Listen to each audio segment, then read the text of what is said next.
ఓం సాయిరామ్ శ్రీమాత్రే నమః. అమ్మ బిడ్డలందరికీ నమస్కారం ఫ్రెండ్స్. ఎలా ఉన్నారండి? ఏం చేస్తున్నారు?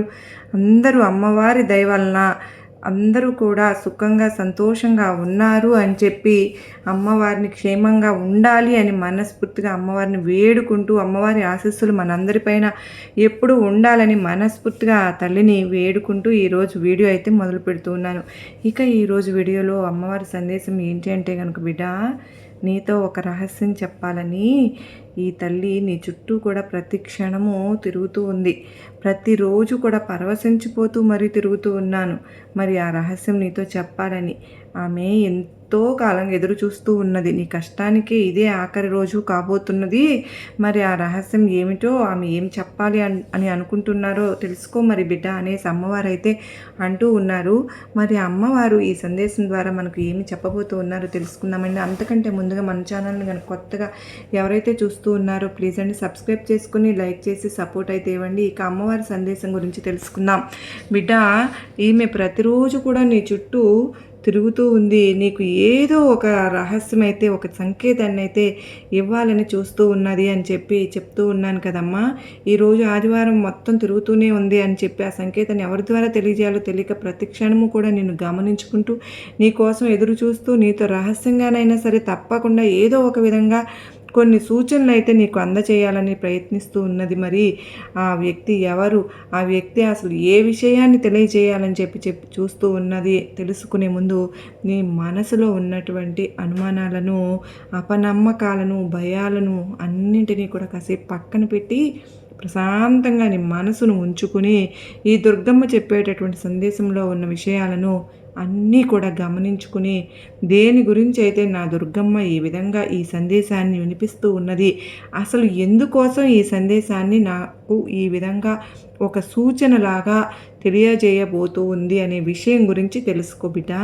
చూడమ్మా, నా బిడ్డల కళ్ళల్లో నీరు నాకు తెలుసు, వారి మనసులో బాధ కూడా నాకు తెలుసు. కనుకనే వారి వెంటే ఉండి వారిని నేను రక్షించుకుంటూ ఉన్నాను. మరి ఇదే కదా ఈ దుర్గమ్మ చేసేటటువంటి పని. నీ వేదనలు బాపేటటువంటి ఈ దుర్గమ్మకు 1000 హారతులు ఇచ్చావు. మరి ఇప్పటికే ప్రతి క్షణము కూడా నీ కళ్ళుల్లో ఉన్నటువంటి కన్నీటితో నాకు అభిషేకం కూడా చేస్తూ వచ్చావు కదా బిడ్డ. నీ కోరికలను తీర్చేటటువంటి ఈ దుర్గమ్మకు 1,000,000 హారతులు పట్టావు కదమ్మా. చూడు బిడ్డ, నీకు నేను ఏమి ఇచ్చి రుణం తీర్చుకోగలను తల్లి చెప్పు. ప్రతి క్షణము, ప్రతిరోజు, నా నామస్మరణ తప్ప మరేమి కూడా ధ్యాస లేకుండా ఎంతో ఆనందంగా ఉన్నటువంటి నీకు ఈ విధమైనటువంటి కొన్ని సమస్యలు, బాధలు, చింతలు ఎదురవడం వలన అసలు ప్రతి క్షణం కూడా నువ్వు కన్నీటి పర్యంతంగా నా పాదాలను ఆశ్రయించి ఏం జరుగుతుంది దుర్గమ్మ, అసలు ఇంకా ముందు ఇంతకంటే ఎక్కువగా ఏదైనా భయానికి గురయ్యేటటువంటి సంఘటనలు నేను చూడవలసి ఉన్నటువంటి పరిస్థితులు ఏమైనా ఎదురవుతాయా అని నువ్వు అడుగుతూ ఉన్నావు కదా బిడ్డ. చూడు, నీకు సంబంధించినటువంటి విషయాలు కానీ లేదా నీ కుటుంబానికి సంబంధించినటువంటి విషయాలు కానీ ఏది అయినా సరే కానీ ఒక సమస్య వచ్చినప్పుడు ఆ సమస్య నుంచి నువ్వు దూరంగా పారిపోవద్దు తల్లి. ఎందుకో తెలుసా?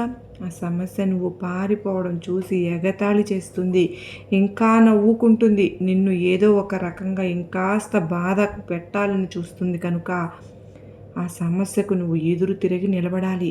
నాకు నా దుర్గమ్మ ఉంది, ఆమె చూసుకుంటుంది, ఏమి జరిగినా కూడా అంతా చూసుకుంటుంది, నా సమస్య ఇది అని నాకు తెలియజేయి, అది నీ నుండి పారిపోతుంది. అలా నేను చేస్తాను. నువ్వు చేసేటటువంటి గొప్ప ధర్మమే నీకు ఒక మంచి దారి చూపబోతుంది బిడ్డ. నువ్వు పలికేటటువంటి సత్య పలుకులే నీకు సహాయం చేయబోతున్నాయమ్మా. నువ్వు ఉన్నటువంటి ప్రతి సమస్యకు కూడా మౌనంగా ఎవరికి ఎలాంటి సమాధానము చెప్పకుండా ఓర్పు భరించినటువంటి నీ మౌనమే నీకు మేలు చేయబోతుంది. అలాగే నువ్వు ఇప్పటి వరకు చేసినటువంటి సాధన అంటే పూజ కావచ్చు, లేదంటే నా నామస్మరణ అయినా సరే, ఏదైనా సరే కానీ నీ కోరికలను తీర్చబోతుంది. అలాగే నీ భక్తి నీ భగవంతుని దగ్గరకు చేర్చేలాగా చూస్తుంది. చూడు, ప్రతి క్షణము కూడా ప్రతిరోజు నేను నీ చుట్టూ తిరుగుతూనే ఉన్నాను. నా ద్వారా నీకు మంచి మాటలను, అలాగే నిన్ను రక్షించేటటువంటి ప్రయత్నాన్ని నా వంతుగా నేను నిర్వహిస్తూ వస్తూ ఉన్నాను. నేను ఏ రూపంలోనైనా సరే నీకు తారసపడతాను. అలాగే ఏ విధంగానైనా కూడా నీకు ఒక మంచి ఏదైనా సరే కానీ సహాయం కానీ లేదంటే సూచన కానీ తెలియజేసేందుకు ప్రతి క్షణము నీ చుట్టూ నేను తిరుగుతూనే ఉంటాను. అలాగే నీకు ఒక రహస్యం చెప్పాలి అనుకుంటున్నాను. చూడమ్మా, ఆ రహస్యం ఏమిటో తెలుసా? నీ మనసులో ఉన్నటువంటి బాధ అంతా కూడా పక్కన పెట్టి నువ్వు దేని గురించి అయితే బాధపడుతున్నావో దాని గురించి అసలు పూర్తిగా మర్చిపో. ఎందుకు అంటే స్వయంగా నేనే నువ్వు ఎంచుకున్నటువంటి, అలాగే నువ్వు బాధపడుతున్నటువంటి ఆ వేదన అంతా కూడా నేనే తీసుకోబోతున్నాను. అదేవిధంగా నీ చుట్టూ ఉన్నటువంటి అంధకారం అంతా కూడా నేను తొలగించబోతున్నాను. కనుకనే నీ కష్టానికి ఈ రోజుతో ఆఖరి రోజు అని చెప్పాను బిడ్డ.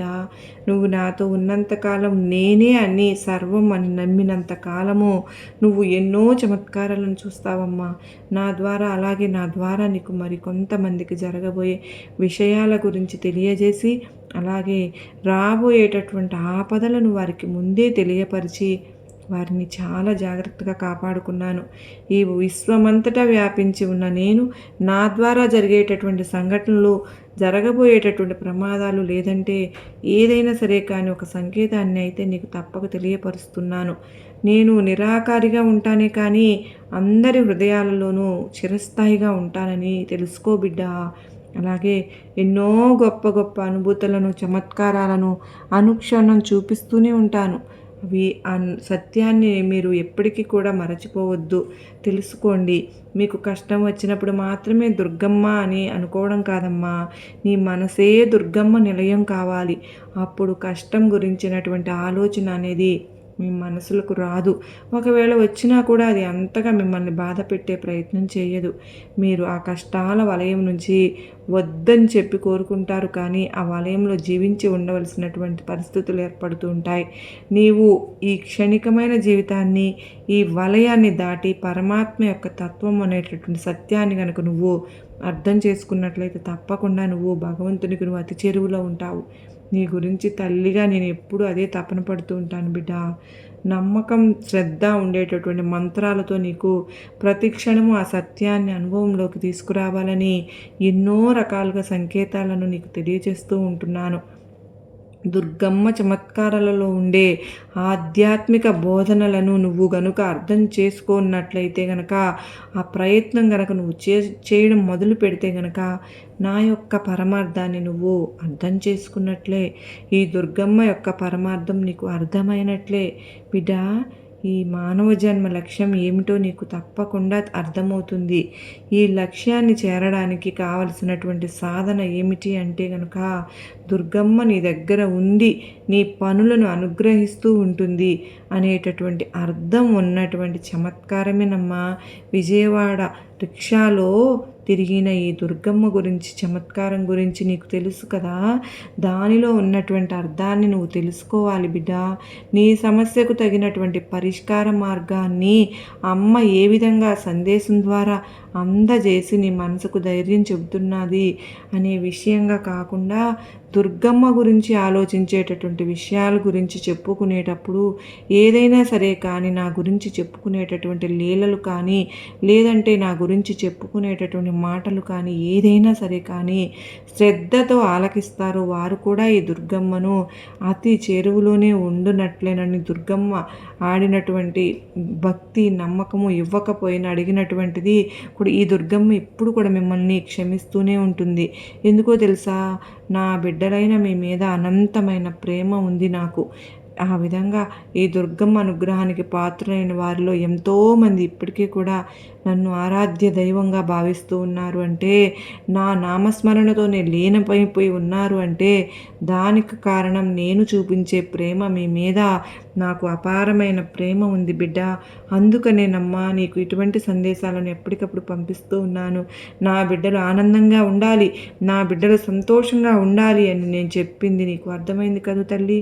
బిడ్డ, నీకు నా ఆశీర్వాదములు ఇస్తున్నాను తల్లి అని చెప్పి దుర్గమ్మ తల్లి అత్యద్భుతమైనటువంటి సందేశాన్ని మనకు అందించారు కదా ఫ్రెండ్స్. అయితే అమ్మ ఏ సందేశం ఇచ్చినా కూడా దానిలో అర్థం అనేది దాగి ఉంటుందని మనందరికీ కూడా తెలిసిన విషయమే కదా.